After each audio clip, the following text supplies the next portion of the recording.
Hello dear, changing the way of learning में रितेश कुमार एक बार फिर से आपके सामने हाजिर हूँ। तो काफ़ी भाइयों के कमेंट आ रहे थे कि भाई राजेश सर के साथ आपने पॉडकास्ट किया था, उसमें कुछ क्वेश्चन रह गए थे। तो उन क्वेश्चनों को मैंने सर से दोबारा पूछा है कॉल करके, और उनसे मैंने बातें की हैं। तो उन क्वेश्चनों को फिर से मैंने उत्तर जान के आपको मैं बताने वाला हूँ। तो आपका मेनली क्वेश्चन ये था कि पीपीटी बना के लेके जानी है या फिर वो वहीं ब्लैक बोर्ड पे देते हैं। तो मैंने आपको खुद ने बताया था कि ऐसा कुछ नहीं है, आपको यहाँ से कुछ नहीं बना के लेके जाना। सिर्फ वो आपके पैनल बोर्ड में 2 मेंबर होते हैं, कभी कभी 2 से 3 भी हो जाते हैं, बट 2 ही रहते हैं ज़्यादातर। मैंने खुद ने केवीएस का इंटरव्यू दे रखा है, ऐसी बात नहीं है। और मैं पीआरटी से जुड़ा हुआ हूँ और मेरे सभी साथीगण सेलेक्टेड है। कुछ लोग 2 ऐसे हैं जो सेलेक्टेड नहीं हुए, वो इंटरव्यू से बाहर हो गए। तो उनसे भी मेरी बातें हुई, ऐसी बात नहीं है। तो उसके बावजूद मैंने एक चीज़ जाना है कि आप जितना घबराए हुए हैं ना, इतना घबराने की जरूरत नहीं है। आपको बिल्कुल नॉर्मल होता है इंटरव्यू। आपको सिर्फ वहाँ नॉर्मली जाना है और आपको दिखाना है। 4 से 5 मिनट इतना ही देखते हैं, रहते 10 से 12 मिनट है, लेकिन 4 से 5 मिनट में आपको ये देख लेंगे वो कि हाँ आप कितना अच्छा पढ़ा रहे हो, क्या पढ़ा रहे हो, कैसा पढ़ा रहे हो। आपका ज्ञान नहीं देखा जाता, मैं फिर बता रहा हूँ आपको। सिर्फ आपका पढ़ाने का तरीका देखा जाता है।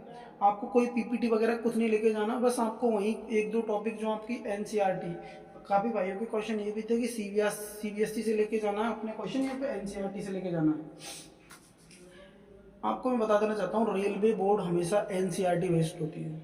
आपको फिर बता देना चाह रहा हूँ, ठीक है। और आपको अपनी कोई 1 to 5 से कोई भी 1 से 2 टॉपिक अच्छे से करके लेके जाना है। वहाँ पे आपको सिर्फ पढ़ाने का मतलब तरीका अच्छा होना चाहिए। 4 से 5 मिनट अपना बेस्ट, जितना बेस्ट हो सकता है ना उतना बेस्ट देने की कोशिश करना अपना। और दूसरा क्वेश्चन मेरा काम का कमेंट ये भी था कि भाई विषय का गहन ज्ञान होना चाहिए क्या, मतलब विषय के बारे में आपको बहुत ज़्यादा डीपली नॉलेज होनी चाहिए क्या। ऐसा नहीं है, नॉर्मल नॉलेज हो और डीपली हो तो अच्छी बात है, वो तो बहुत अच्छी बात है। लेकिन ऐसा नहीं कि आपको उसके बारे में डीपली नॉलेज नहीं है तो आपको बाहर कर देंगे, नंबर नहीं देंगे, ऐसा नहीं है। पढ़ाने का तरीका आपका बेस्ट होना चाहिए, ठीक है। अगला क्वेश्चन आपका ये भी था अगला क्वेश्चन आपका ये भी था कि इंटरव्यू में प्रश्न पूछे जाते हैं या फिर आपको पढ़ाना है। प्रश्न नहीं पूछे जाते भाई, जाके आपको इंट्रोडक्शन देना होता है। शुरुआत में आपको इंट्रोडक्शन लेंगे आपका। नॉर्मली इंट्रोडक्शन लेने के बावजूद आपको टाइम वो दे देंगे। ब्लैक बोर्ड होता है, ज़्यादातर स्कूलों में ब्लैक बोर्ड ही होता है, वो जो बैठे रहते हैं। और क्योंकि उनको पता है कि 1 to 5 के बच्चों ज़्यादातर ब्लैक बोर्ड पे ही पढ़ाना ज़्यादा ठीक रहता है उनको ना। तो मैंने जहाँ तक बात की, मेरे दो क्या इंटरव्यू से बाहर हो गए थे, उनसे मैंने बात की तो उन्होंने बताया कि भाई ब्लैक बोर्ड ही दिया था उनको।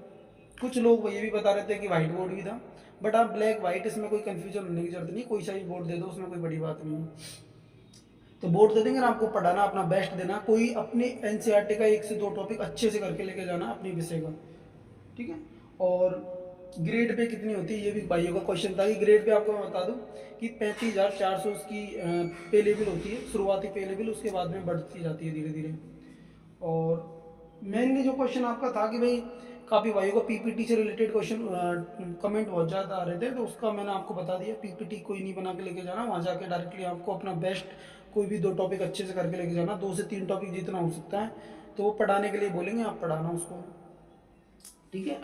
और आपको मैं एक और चीज़ बता देना चाह रहा हूँ कि अभी डीएसएसबी पीआरटी की जो डेट है वो 16 अक्टूबर को अभी चली गई है। तो मैं आपको उसके लिए भी बता देना चाहूँगा, जिन जिन भाइयों को पीआरटी की तैयारी कर रहे हैं उनके लिए मेरे पीआरटी से रिलेटेड मेरे बेस्ट जितने भी मेरे साथीगण हैं उनसे मैं आपकी रूबरू पॉडकास्ट करा सकता हूँ। अगर आप चाहें तो मुझे कमेंट सेक्शन में बताए दो, और जितनी मेरे पे हेल्प बन सकती है आप मुझे पीआरटी से रिलेटेड भी कमेंट कर सकते हैं। डीएसएसबी पीआरटी से रिलेटेड कोई भी कमेंट आपका होगा तो मैं आपको बिल्कुल सजेस्ट करूँगा, इससे